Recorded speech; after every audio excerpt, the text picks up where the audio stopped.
오늘의 하나님의 말씀은 히브리서 5장 1절서부터 10절이 되겠습니다. 대제사장마다 사람 가운데서 택한 자이므로 하나님께 속한 일에 사람을 위하여 예물과 속지 않은 제사를 드리게 하나니 그가 무식하고 미혹한 자를 능히 용납할 수 있는 것은 자기도 연약에 휩싸여 있습니다.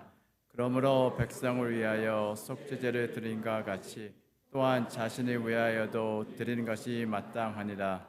이 종기는 아무도 스스로 취하지 못하고 오직 아론과 같이 하나님의 부르심을 받은 자라야 할 것이니라.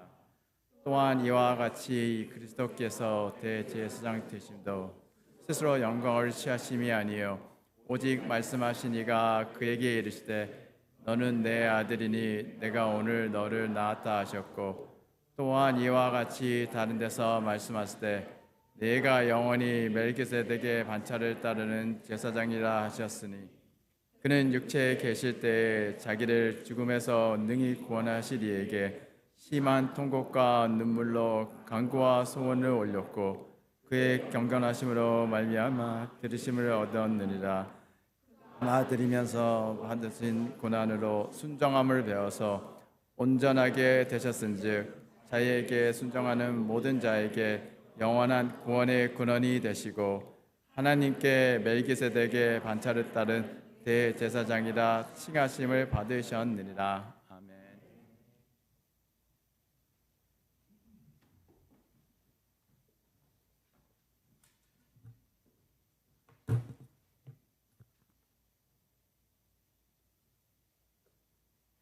할렐루야. 네, 잠시 한번 다시 기도드리겠습니다. 하나님, 오늘도 저희가 주님의 말씀 듣기 원합니다. 집중할 수 있도록 주여 인도하여 주시옵시고 또 말씀이 살아있고 운동력이 있어서 우리 안에 거하게 하시고 또 우리를 변화시키게 하시고 또 우리의 교만한 마음을 무너내려 수 있도록 주여 인도하여 주시옵소서. 감사드리며 예수 그리스도 이름으로 기도드렸습니다. 아멘. 여러분, 저는 설교를 준비하면서 설교를 어떻게 하면 더 잘 전달할 수 있을까를 많이 연구를 합니다. 이게 보이시는지 모르겠지만 그래서 설교를 잘 하기 위해서 제가 준비하는 것도 있지만 듣는 분들의 입장을 잘 이해해야 되겠다라는 생각이 들었어요. 왜냐하면 듣는 분들이, 그래서 제가 여러분의 입장이라면, 그리고 또 여러분의 입장이 그냥 목사인 제가 여러분의 입장이 되는 것이 아니라 교회를 오래 다니지 않으신 분의 입장, 아니면 교회를 오랫동안 나오셨던 분들 입장, 아니면 막 그 지식이 많으신 분들, 없으신 분들, 이런 입장들 다 생각해야 되잖아요. 되게 복잡하더라고요. 지금 여기 뒤에 스크린이 안 나오는데요. 저에게는 혹시 그게 나오게 다른 게 나오네요. 그렇게 제가 생각을 하고 여러분의 입장을 생각하다 보니까 설교를 들으시는 분들이 그 듣는 태도가 세 가지로 나뉠 수 있겠구나라는 생각이 들었어요. 근데 그 세 가지가 제가 어떻게 좀 생각을 해봤냐면 소 세 마리 이야기를 제가 좀 해보겠습니다. 소 세 마리. 삼소. 자, 삼소. 제가 주로 이제 여러분 영어 설교하고 제가 한국말 설교를 같이 하잖아요. 그래서 영어 단어들을 여러분들에게 알려드리면서 이렇게 좀 설교 포인트를 잡는 부분이 있는데 오늘은 제가 완전 한국말로 좀 준비를 해봤습니다. 삼소. 그러니까 설교를 들을 때 우리의 태도가 첫 번째 옳소. 네.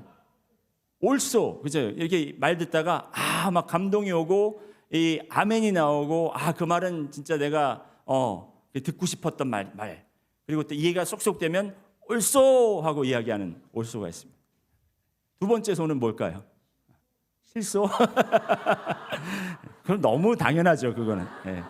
제가 그렇게 당연한 말을 할까요? 네. 두 번째 소는 소라는 단어는 들어가지 않지만 음매의 반응입니다. 음매. 네. 여러분 졸릴 때 하품을 참으면 어떻게 해요? 내가 이걸 못 참아서 입이 열리면 이렇게 되잖아요, 그렇죠? 제가 봤어요. 들었고. 진짜 그렇게 하시는 분들이 계시더라고요. 이렇게. 그러니까 이게 말씀이 그냥 뭐 이렇게 무난하고 들을만하고 틀린 말은 아닌데 그냥 졸리고 듣기 힘들고 이해가 안 되고 그럴 때가 있습니다. 그럴 때는 잠이 오죠. 이거는 꼭 전달하는 사람의 그 전달 방법과 내용에 상관이 있는 것이 아니라 여러분의 그 육적인 그 피곤함의 상태 때문에도 효과가 있을 것 같습니다. 그리고 세 번째는 이게 완전히 한국말은 아닐 수 있겠지만 세 번째는 so what. so what. 이 말을 듣다 보면 그래 맞아. 옳소. 막 그래도 졸렸다가 또 막 감동도 됐다가 눈물 나 웃었다가 막 이러는데 나중에 다 듣고 났는데 so what. 그래서 뭐 그게 어쨌다는 거야. 그럴 경우가 많잖아요. 그렇죠? 우리가 말씀을 들을 때 이 질문이 여러분 마음속에 계속 있어야 되고 전달하는 자나 듣는 자나 그 so what이라는 대답이 우리의 삶에 있어야 돼요. 그래서 전달하는 제가 그걸 다 못하더라도 여러분이 그걸 찾아야 되고요. 저도 그거를 전할 수 있도록 노력을 해야 돼요. 히브리서 같은 경우는 여러분 제가 설명드렸지만 히브리서가 어떤 내용입니까? 대상이 히브리 유대인들이었고 유대인들이 예수님을 따르겠다고 결단한 자들이에요. 그러니까 벌써 우리는 유대인들도 아니고요. 그리고 그때 상황을 그 입장이 되기가 굉장히 어렵다라는 거죠. 그리고 그들의 또 상황이 어떻습니까? 교회에 대한 심한 박해가 있었던 때예요.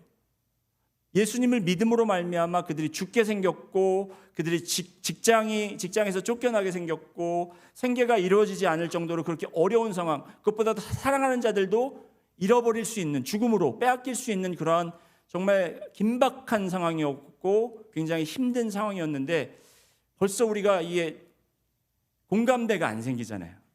그러니까 이런 말씀을 들어도 그랬겠구나 하다가 그냥 하고 마는 거예요. 그리고 나중에 듣고 나서 그래 그냥 뭐 잘 들었는데 so what이라는 질문이 생기는 거예요. 그래서 이제 그들에게 유혹이 있었습니다. 어떤 유혹이냐? 믿음을 포기해라. 예수님을 포기하든지 아니면 그렇지 않을 거면 유대교로 다시 회교해라. 다시 돌아와라. 그러면 유대교는 로마 제국에서 공식적으로 인정한 종교였기 때문에 유대교 그 신앙생활을 계속해서 실천할 수가 있었어요. 그러니까 유혹이 됐겠죠. 그래서 많은 믿는다고 했던 사람들이 그리스도를 믿음을 포기하고 유대교로 돌아가고 있었던 그런 상태에 이제 히브리서 기자가 예수님의 우월성, 예수님이 가장 뛰어난 분이다라고 강조를 하면서 이제 그들에게 믿음을 포기하지 말아라라고 그렇게 이야기를 전하는 바로 그 내용입니다. 그런데 이렇게 들으면 여러분이 so what?이라는 질문이 생기겠죠. 그래서 이게 나에게 도대체 왜냐면 나의 상황과도 맞지도 않고 지금 나의 신앙생활에 이게 그렇게 예수님이 대단하다고 예수님이 우월하다고도 하는데 그게 나에게 도대체 어떤 말씀으로 다가와야 하는가라는 질문이 있다라는 거예요. 자, 그래서 여러분 이제는 제가 여러분의 입장으로 아까 말씀드렸잖아요. 여러분의 입장에 대해서 제 말을 듣는 여러분은 얼마나 힘들까? 여러분이 제 입장에 대해서 한번 이 전하는 자가 얼마나 힘들까를 한번 생각해 보시라는 거예요. 저는 설교자이기 때문에 말씀의 그 인테그리티를 제가 지켜야 돼요. 말씀에 너무 벗어나면 안 돼요. 그래서 이걸 너무 막 우리 상황에 맞춰서 억지로 하면 안 돼요.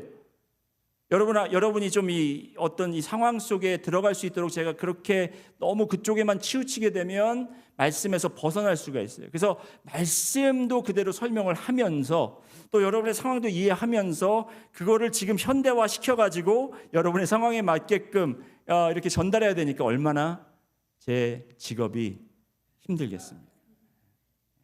조금 여러분 그래서 이해해 주시고 저에게 대한 좀 심퍼티를 가지고 오늘 말씀을 들어주시기 바랍니다. 자, 그렇다면 이제 먼저 이 우월성이라는 그게 도대체 우리 현재 여러분의 삶 속에서, 우리의 삶 속에서 예수님의 우월성이 어떻게 적용돼야 되는지를 제가 먼저 좀 설명을 드려야 되겠습니다.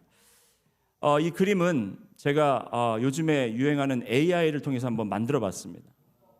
대단하죠? 여기에 와하지 마시고 하나님 말씀에 와하시기 바라는데, 제가 이제 그 프롬프트를 이렇게 했어요. 제가 이 설교를 헤브리서 여기를 하는데 예수님의 우월성에 대해서 이야기를 할 거야. 그러면 예수님이 모세보다, 천사보다, 율법보다, 그리고 또 제사장보다 더 앞서 나가는, 마치 경쟁에서 앞에 달려가는 모습을 그려줘 했더니 낫죠? 사람보다 낫죠? 자, 예수님의 우월성, AI의 우월성을 이야기하는 것이 아니라 예수님의 우월성을 얘기하는데, 자, 예수님의 우월하다라고 하는 거, 예수님이 우월하다라고 하는 것은 이 사과와 사과, 아니면 사과와 바나나와 다른 과일들을 다 같이 놓고 이게 가장 뛰어난 것이야 라고 비교하면서 하는, 그렇게 생각하시면 안 돼요. 그래서 우월성을 생각할 때 예수님이 모세보다 낫고 천사보다 낫고 율법보다 낫고 대제사장보다 나은 것은 우리가 당연한 거예요. 당연하다고 생각해요. 거기에 대해 뭐 큰 감동이 없습니다. 그죠? 그건 누구나 다 아는 사실이고, 그냥 그렇게 이야기하면 누가 이렇게 거기에 대해서 특별히 반대하면서 이야기할 것이 없습니다. 그런데 그 비교하면서 예수님이 더 우월하다라는 것을 우리가 강조하지만, 비교 대상들이 어떤 면에서 비교가 됐는지를 봐야 돼요. 왜 그 인물들을, 왜 그 비교 대상들을 이 히브리 저자가 택했는가? 그렇다면 천사나 모세나 대제사장들은 어떤 역할을 맡은 인물들입니까? 하나님과 인간의 중재자의 역할을 맡은 분들이에요. 천사도 여러분 완전히 하나님이 아니시고 완전히 인간이 아니었기 때문에 그들은 하나님의 메신저로 보내줬고 하나님의 말씀을 천사를 통해서 전했고, 그리고 모세는 하나님께 율법을 받아서 하나님의 법도를 가르친 사람이고, 대제사장은 하나님과 인간 사이에 갈라진 틈을 화해하기 위해서 제사와 예배를 드려주는 바로 인물이에요. 중재자의 역할이었다는 겁니다. 그렇기 때문에 예수님이 가장 뛰어나신 중재자인데, 이 인물들은, 이 모세나 천사나 대제사장들은 예수님이 해야 되는 일들을 그들이 어느 정도 하려고 했지만 예수님처럼 완벽하게 하지 못했다라는 그런 결과가, 우월함에 대한 정의가 나오는 거예요. 예를 들어서 저희 아이들이 집에서 가끔 있으면 위층에서 아래층에서 아이들이 있다가 엄마 하고 불러요. 마미 하고 불러요. 그러면 제가 장난기가 도발해서 제가 대답합니다. What? 그럼 애들이 금방 알죠. 애들이 바보입니까? 금방 알아요. 그러면 대답을 안 해. 애들이 대답을, 제가 what 했는데 대답을 안 해요. 그리고 또 마미 그래 불러요. 제가 what 그러면 또 더 크게 엄마가 못 든지 알고 또 마미 막 불러요. 그래서 제가 왜 부르는데, 엄마 부르는데 아빠한테 얘기해. 그러면 아이들이 엄마 어디 갔는데? 내가 엄마와 아빠는 하나야. 엄마가 아빠를 대신할 수 있고 아빠가 엄마를 대신할 수 있어. What do you want? 그러면 아이들이 What are we eating for dinner? 그러면 제가 하나.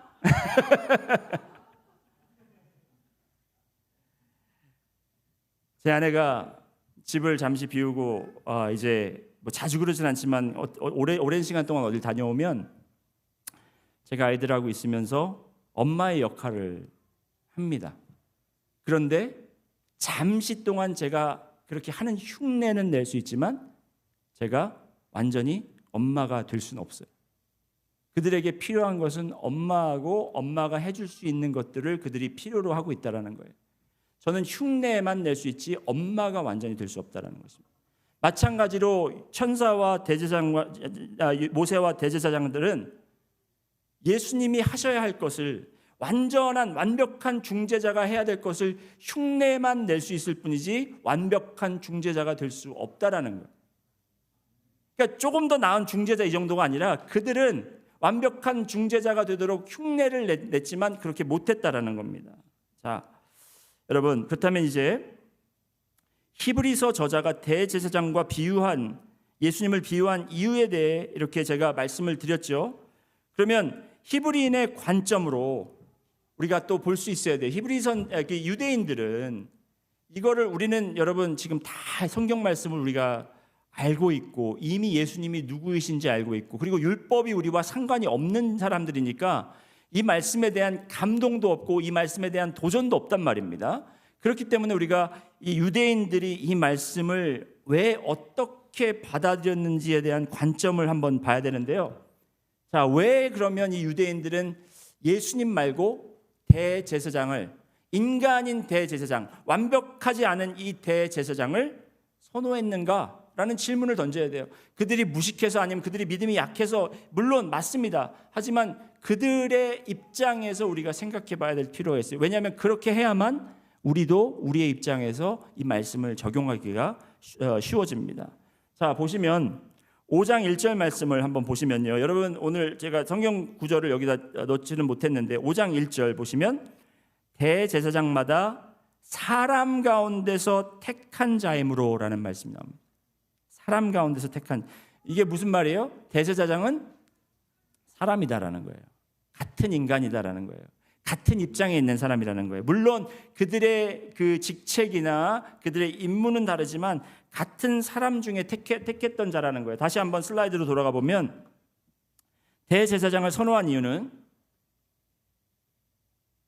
같은 인간, 나의 입장과 그 사람의 입장이 그렇게 차이가 많이 나지 않는, 그래서 나의 입장을 이해해 줄 수 있을 것 같은 그런 사람이기 때문에, 그리고 그 사람이 내가 할 수 없는 나의 일을 대신해 줄 수 있기 때문에, 하나님이 선택하셨기 때문에 그가 하나님께 속한 일에 사람을 위하여 예물과 속죄하는 제사를 드리는 일을 할 수 있기 때문에, 바로 그 두 가지 때문에 대제사장들이 그들에게는 굉장히 필요한 존재였고 그들을 굉장히 존중하고 존경할 수밖에 없었고 그들과 이렇게 친밀한 느낌을 받을 수밖에 없었다는 거예요. 사람 가운데 택한 자고 하나님께 속한 일을 한 사람이기 때문에. 자, 택함을 받은 자라는 것은 여러분 하나님께서 정하시고 하나님께서 택하신 자들이에요. 이스라엘의 역사를 보면 광야에서 이제 모세와 아론과 미리암을 하나님께서 그들을 이스라엘의 리더로 세우십니다. 그런데 역사적으로 보면 민수기 16장에 보면 이 하나님이 세우신 리더들에게 반항하고 나온 그 장면이 나와요.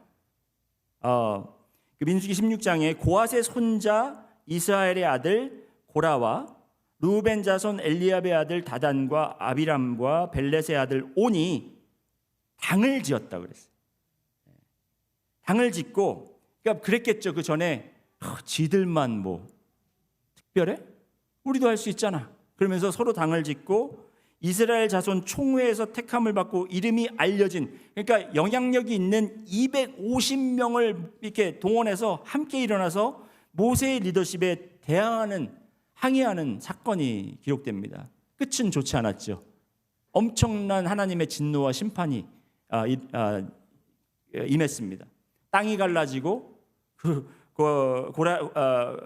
고라의 자손들이, 고핫의 손자들이 다 거기 땅에 삼키움을 받는 그런 엄청난 저주를 받습니다. 심판을 받게 됩니다. 이 일이 있은 후에 이스라엘 백성들은 하나님이 세우신 리더들, 사람 중에 택하신 리더들과 하나님이 세우신 그 질서, 거기에 대해서 두려움이 생겼을까요? 안 생겼을까요? 생겼어요.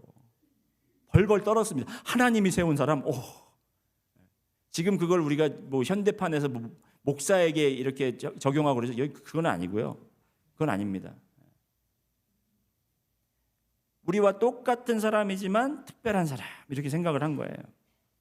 자, 그렇다면 이렇게 하나님이 세우신 리더와 하나님 질서에 대한 전적으로 존중하고 경외하는 마음이 생겼는데, 그래서 이제 대제사장들이 보통 사람들이라고 생각하진 않았습니다. 자기들과 같지만, 그렇지만 이 대제사장들은 사람이기 때문에, 나와 같은 연약한 존재이기도 하기 때문에 그들이 내가 느끼는 것을 느낄 수 있고, 그렇기 때문에 나를 하나님께 가장 잘 대변해 줄 거라고 생각을 한 거예요. 그런데 예수님을 이들이 포기하려고 한 이유는, 예수님이 대제사장이라고 이렇게 이야기를 하지만 예수님은 특별한 분이시잖아. 우리랑 차원이 다르잖아. 질이 다르잖아. 그렇게 생각할 수 있다는 거예요. 여러분, 물론 예수님이 질이 다릅니다. 차원이 다릅니다.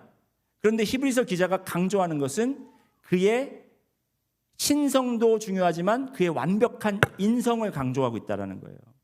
예수님이 보통 분이 아니시기 때문에 40일을 굶어도 배가 안 고프셨을까요? 배고파 죽을 뻔하셨습니다.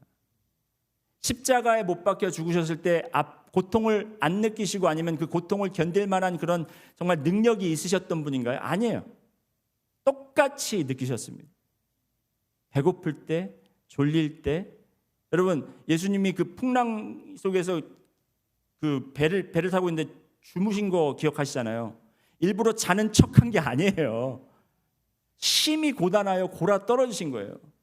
그만큼 예수님도 우리와 같은 인간이다라는 것입니다.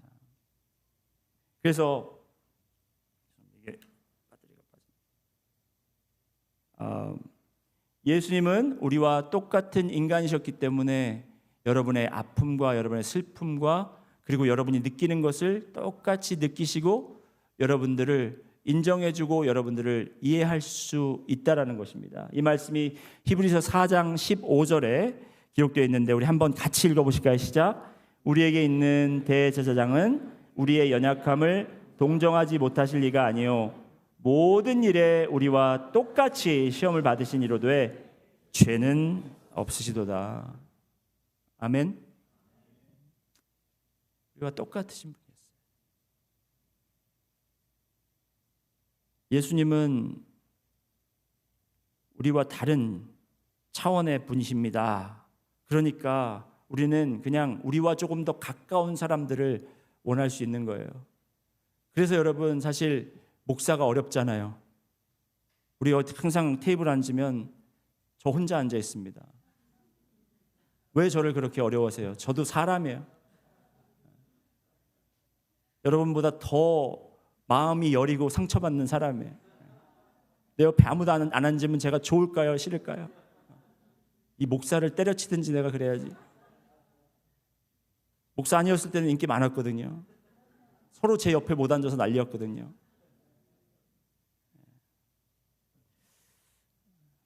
제 아내가 설교 스크립에 없는 얘기는 하지 말라 그랬는데, 자, 우리와 같은 인간이셨고 대제사장의 자격이 없다라고 생각을 했어요.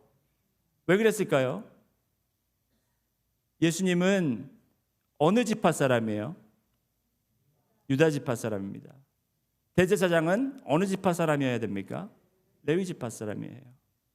하나님께서 그렇게 질서를 정해놓으신 거다. 제가 하나님이 정해놓으신 질서와 하나님이 정해놓으신 선택하신 그 권위에 대한 말씀을 드렸잖아요.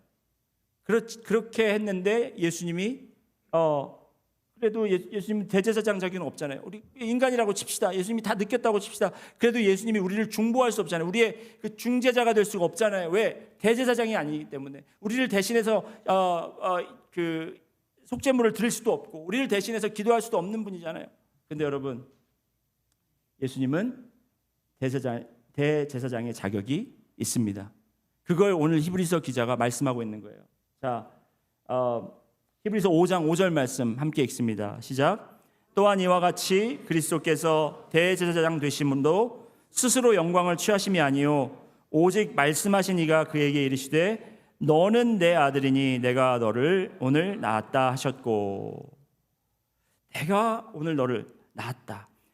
영광을 취하심이 아니고 혼자 스스로 영광을 취하심이 아니고 말씀하신 이 곧 하나님이 그에게 이르시되 너는 내 아들이라. 하나님이 선택하셨고 내가 낳았다 하셨습니다. 이건 시편 2장 7절의 말씀을 그대로 인용한 겁니다. 자, 그래도 여긴 아들이라고 했지 대제사장이라고 하진 않았지 않습니까? 자, 이 말씀은 히브리서 기자가 이 말씀을 인용한 이유는 하나님께서 그를 선택하셨음을, 아들로 세우셨음을, 아들이 가장 뛰어난 중재자라는 것을 강조하기 위해서 사용한 것이고요. 그 바로 다음 절에는 무슨 말씀이 있냐면 6절에 같이 있습니다. 또한 이와 같이 다른 데서 말씀하시되 내가 영원히 멜기세덱의 반차를 따르는 제사장이라 하셨으니. 자, 멜기세덱 반차 나오니까 뭐 말이 이상하죠. 자, 이 멜기세덱에 대해서는 이제 히브리서 기자가 계속 이야기를 하기 때문에 제가 더 자세한 설명은 앞으로 드리기로 하고요. 짧게 제가 대충 말씀을 드리면 창세기 14장에 아브라함이 자기의 조카 롯을 구해오는 장면이 나옵니다. 롯과 그의 가족과 그의 가축들과 모든 것을 이제 다시 왕들에게 빼앗아 돌아왔는데, 이제 돌아오고 나니까 거기에 왕들이 아브라함을 기다리고 있었습니다. 그 중에 14장 18절 말씀을 보면 이렇게 하죠. 오늘 이게 반응을 잘 안 해요. 자, 여기 보면 살렘 왕 멜기세덱이라는 사람이 나옵니다. 이 살렘 왕, 이 살렘이라는 곳은 지역적으로 아직 고고학자들이 발견하지 못한 곳이에요. 어디에도 기록이 없는 곳입니다. 그렇지만 살렘이라는 뜻은 평화의 왕, 평화의 왕인 이 멜기세덱이 떡과 포도주를 가지고 나왔으니 그는 지극히 높으신 하나님의 제사장이었더라. 뜬금없이 갑자기 근본도 없고 어디서 왔는지, 어디에 사는지, 어디로 갔는지, 그의 끝이 어디 있는지도 모르는 이 멜기세덱이라는 왕이 지극히 높으신 하나님의 제사장이었더라 라고 말씀하시고, 그가 아브라함을 축복했고 아브라함이 그에게 11조를 드리는 장면이 나옵니다. 유대 백성들은, 유다 사람들은, 이스라엘 사람들은 이 멜기세덱에 대해서 여러 가지 이야기, 여러 가지 생각을 하고 있습니다. 하나님이 이 멜기세덱을 보냈다. 그렇죠? 하나님의 아들이 멜기세덱이다. 곧 이 성경학자들도 멜기세덱을 예수 그리스도가 구약에서 나타난 사건이다라고 또 보는 분들도 계십니다. 중요한 것은 이 멜기세덱이라는 사람이 정말 근원도 없고 근본도 모르고 어떻게 제사장이 됐는지 모르지만 이 사람이 대제사장인 것을 부인하는 사람이 한 명도 없습니다. 아주 미스테리한 인물이지만, 그런데 이런 사람이 있는데 그 멜기세덱의 반차로, 그의 계열로 또다시 대제사장 아론의 계열이 아니라, 아론의 반차가 아니라 멜기세덱의 반차로 임명된, 선택된 자가 바로 예수 그리스도다라고 말하는 거예요. 그러면서 예수님의 대제사장 된 자격을 다시 한번 확인시키고 있는 것입니다. 자, 그러면 이 대제사장의 인간이 세운 인간적인 대제사장과 예수 그리스도가 대제사장 되심을 우리가 비교해 볼 때 둘의 차이는 무엇이 있을까요? 둘의 차이는, 인간 대제사장은 아까 1절에서도 말씀드렸지만 그들이 하나님의 속한 일을 하는 거예요. 사람들 대신 속죄물을 하나님께 드리는 그런 임무를 맡았습니다. 그런데 그들 인간 대제사장은 죄인이기 때문에, 그들은 죄인이었기 때문에 반복된 속죄제를 드려야 되는 필요가 있다라는 거예요. 2절 3절, 오늘 본문 5장 2절 3절을 보면 그가 무식하고 미혹된 자를 능히 용납할 수 있는 것은 자기도 연약함에 휩싸여 있음이라. 3절에 그러므로 백성을 위하여 속죄제를 드림과 같이 또한 자신을 위하여도 드리는 것이 마땅하니라. 이렇게 기록되어 있어요. 그러니까 대제사장이 특별한 임무를 맡은 사람이기도 합니다. 하지만 그의 제사는 영원하지 않다라는 거예요. 그리고 드리는 자도 완벽하지 않다라는 겁니다. 그런데 인간의 모든 고통과 시험을 당하고 죄를 지을 수 있는 상황에서도 죄를 짓지 않고 그가 드리는 제사가 영원하게끔 다시 반복해서 드려야 될 필요가 없는 분이 계신데 바로 그분이 예수님이라는 거예요. 아까도 우리가 읽었지만 4장 15절에 그는 인간 대제사장들처럼 자신을 위해 매번 속죄제를 드리며 1년에 한 번씩 다시 반복해야 하는 제물을 드린 것이 아니라 영원한 구원의 근원이 되셨음을 저자는 강조하고 있다는 것입니다. 자, 여기까지 여러분 음매하셨습니까? 아니면은 여러분 올소하셨습니까? 네. 자, 그러면 여러분 다 같이 따라해 보시겠습니다. So what? 네. 우리 자녀들이 so 하면 되게 싫죠. 한참 뭘 설명했는데 so? 그러면 진짜 귀 싸대기를 참아야 하느니라. 그죠? so라는 말이 너무 so가 알아들어야지 자기가 그만큼 얘기했으면. 그런데 여러분 제가 그거를 한다는 게 아니고 소왓이라는 질문은 좋은 거예요. 자, 그러면 이제 예수님이 우리의 대제사장이 되셨고 율법으로 선택받은 대제사장들보다 우월하심을 우리가 알 수 있습니다. 그렇다면 이것이 현재 여러분과 저의 신앙에 어떻게 적용이 될 수 있겠습니까? 우리와 하나님과의 관계를 중재하는 분, 중재하는 것이 여러분 누구라고 생각하십니까? 여러분 율법도 아니죠, 그죠? 그리고 여러분 대제사장도 아니죠, 천사도 아니죠. 그럼 누구겠습니까? 예수님. 아니요, 즉 여러분이 제가 엄마의 역할을 하려고 노력했던 것처럼 우리 실상에서 그렇게 율법의 역할을 하고 천사의 역할을 하고 모세의 역할을 하는 게 뭐가 있겠냐는 거죠. 그걸 한번 여러분이 생각을 해보셔야 돼요.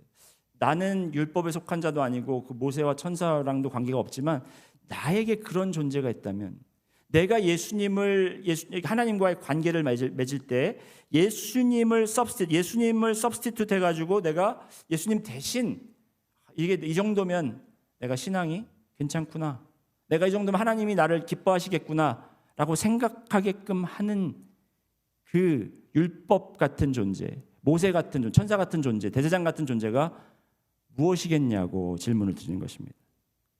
자, 여러분 대답하시기 어려울 것 같아서 제가 준비해 왔습니다. 여기는 제가 3개의 리로 끝나는 단어, 삼소와 삼리. 오늘 말씀을 통해서 삼소와 삼리를 한번 기억해 주시면 좋을 것 같아요. 삼리. 자, 이 3가지 리가 오늘날 우리의 율법이 되고 오늘날 우리의 모세가 되고 천사가 될 수 있다라는 거예요. 자, 첫 번째는 따라해 보시겠습니다. 의리. 의리. 여러분, 이거는 여러분 좀 생각해 보시고 여러분들도 이걸 질문해 봐야 되겠지만, 우리의 신앙생활이 우리의 신앙의 그 정도가 우리의 관계 속에서 정해질 때가 있어요. 사람들과의 관계 속에서. 제가 한 몇 주 전에도 말씀드렸지만 교회가 정으로 많이 움직인다고 제가 말씀드렸습니다. 정으로. 거기 뭐 제가 그 교회 얼마나 오래 다녔는데요. 그래도 다닌 정이 있죠. 제가 목사님하고 같이 얘기한 게 몇 년인데요. 그래도 정으로 해야지. 그 성도님들과 제가 그래도 여러분, 교회를 사실 말씀 때문에 오는 경우는 많이 드뭅니다. 그리고 교회 프로그램 때문에 오는 경우 드뭅니다. 첫 방문은 그렇게 할 수 있어요. 그런데 그 방문을 한 이후에 그 교회에 등록하고 그 교회에 다니겠다고 결정하는 데까지는 관계의 형성이 필요해요. 여러분이 여기 나오시는 이유 중에 하나도 여러분이 누군가와의 관계 때문에 그래도 지금 참고 나오고 계시는 거라는 거예요. 근데 그 관계가 여러분 의리로 우리가 신앙생활을 하면 안 돼요. 제가 달라스에서 처음 사역할 때 있었던 일입니다. 처음 전도사로 사역할 때 20대였는데 제가 섬기던 교회가 어려움을 겪고 한 집사님, 안수 집사님이 저에게 신세한탄을 하려고 전화를 걸으셨어요. 그러면서 저에게 그 담임 목사님 욕을 엄청 해댑니다. 그러면서 내가 이제 이 교회 안 나오는데 전도사님 왜 안 나오는지 아세요? 제가 그 목사님을 위해서 몇 년을 제가 섬겼고 몇 년을 제가 진짜 제 삶을 다 포기하면서까지 그 교회를 섬겼고 이거를 쫙 한 진짜 3시간 동안 저한테 말씀하셨어요. 거짓말 하나 안 보태요. 3시간. 너무너무 억울하신 거예요. 내가 이렇게 예수님과는 전혀 상관이 없는 거예요. 그건 그냥 그 목사님이 좋아서, 그때 그 교회가 좋아서 본인이 그렇게 한 거지, 그건 의리로 한 거지 신앙으로 믿음으로 한 게 아니잖아요. 그렇죠? 여러분, 우리의 의리가 우리의 예수님을 대신할 수가 없다라는 거예요. 여러분이 뭐 목사와의 관계 아니면 다른 성도들과의 관계가 여러분의 예수님의 관계를 대신할 수 없다라는 거예요. 두 번째, 따라해 보실까요? 도리입니다. 도리가 뭐겠습니까, 여러분? 나의 책임을 다하면 된다. 내가 교회 나와서 그래 성가대 하고 뭐 주방에서 섬기고 목장 나가고 그래 이게 나의 도리다. 이거 했으면 이제 그 다음은 어떻게 된 거예요? 퀘스천 마크죠. 이 정도면 하나님이 내가 바쁜 사람인데 내가 할 것도 많고 이런데 이 정도 도리를 그래도 내가 하고 조금 거기 넘어서 내가 이 정도 하면 하나님이 나를 칭찬하지 않으실까? 나를 잘했다고 하지 않으실까? 여러분, 제가 이런 말씀 드리면서 여러분께 봉사하지 말라는 이야기가 절대로 아니고요. 내가 교회를 위해서 섬긴 것이 여러분 하나님과의 관계를 이거를 확장시키고 하나님의 관계를 내가 어떻게 해서 더 튼튼하게 하고 건강하게 한다라는 생각은 여러분 버리셔야 됩니다. 하나님이 이미 예수 그리스도를 통해서 우리를 구원하셨고 우리의 죽을 수밖에 없는 우리를 살리셨기 때문에 우리가 감사한 마음으로 우리가 하나님 나의 것을 드리는 것이지 내가 뭔가 책임을 가지고 뭘 하기 때문에 하나님과 더욱 가까워진다. 여러분 그거는 정말 우리가 히브리인 유대인들이 생각했던 그 율법적인 하나님과의 관계밖에 되지 않는다라는 거예요. 그것이 나를 구원할 수 없고 그것이 나를 하나님과 더욱 더 가까이 할 수 없고 오히려 그것이 나를 하나님과 더 멀리 할 수밖에 없다라는 거예요. 그리고 세 번째로 윤리입니다. 윤리. 따라해 보시까 윤리. 윤리라는 건 뭐예요? 나의 기준으로 내가 판단하고 내가 세워놓은 원칙에 따라서 성도가 말이야 집사면 말이야 장로면 말이야 적어도 목사는 이 정도는 교회는 우리의 신앙적 기준 우리의 생각되는 기준대로 우리가 정해놓고 우리가 그것을 바라보면서 그래도 여러분 그냥 뭐 정죄하는 거 그것도 안 좋은 거지만 정죄하는 것으로 그치면 되는데 우리가 그 정죄하는 바로 그 위에 있으면서 우리는 그래 나는 그래도 저 정도는 아니니까 나는 저렇게 거짓말하지는 않잖아. 나는 그래도 새벽기도 나오잖아. 나는 그래도 이렇게 하자. 그래서 내가 나의 윤리를 정해놓고 나의 스탠다드를 정해놓고 거기서 그 스탠다드 위에 조금 위에 있으면서 우리가 괜찮다고 나는 나름대로 괜찮다고 생각하는 그런 것이 신앙의 기반이 돼서는 안 된다라는 것입니다. 그렇다면 이 세 가지 리보다 더 우월한 것이 있는데 그것이 무엇일까요? 초성 드릴까요? 그래서 지읒으로 시작합니다. 진리입니다. 진리. 여러분 진리는 변하지 않습니다. 예수님이 바로 그 진리이십니다.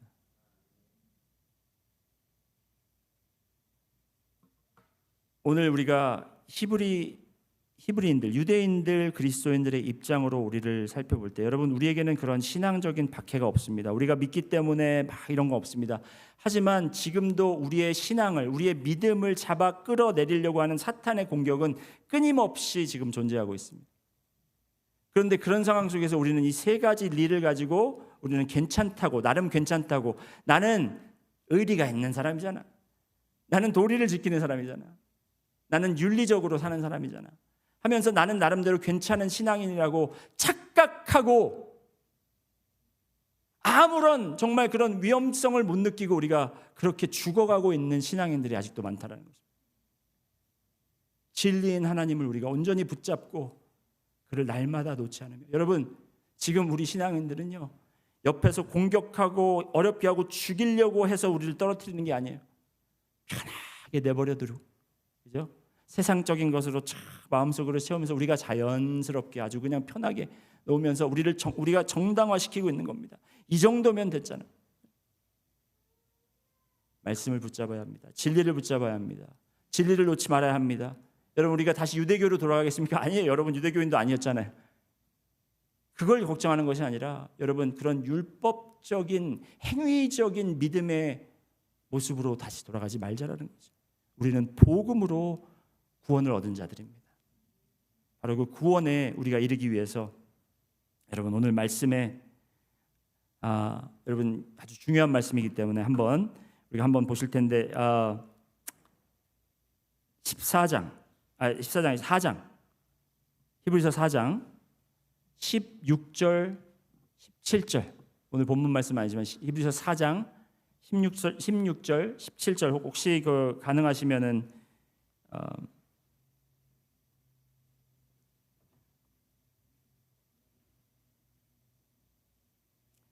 너무나 중요한 말씀이기 때문에 여러분 우리 한번 같이 읽어보도록 하겠습니다. 히브리서 저도 좀 찾고요.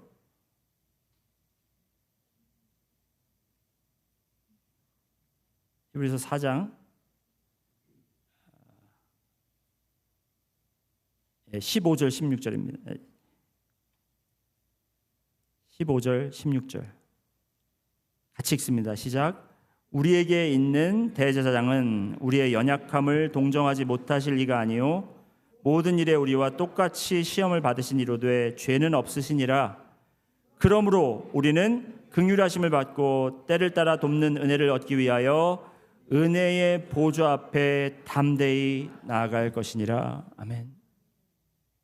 여러분 오늘도 그 진리를 잡기 위해서 은혜의 보좌 앞에 담대히 나아갈 것을 포기하지 마시는 여러분들 되시기를 원합니다.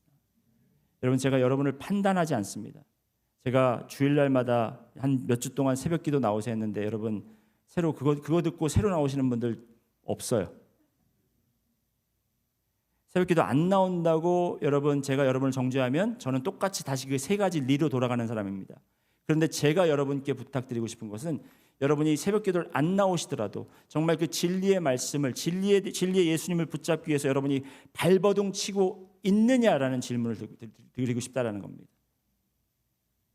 발버둥 치고 있다면 여러분 그 모습은 보일 수밖에 없어요. 그런 진리를 붙잡기 위해서 진리에서 멀어지지 않도록 발버둥 치는 여러분과 제가 되기를 그리스도 이름으로 축원드립니다. 다 같이 기도하시겠습니다.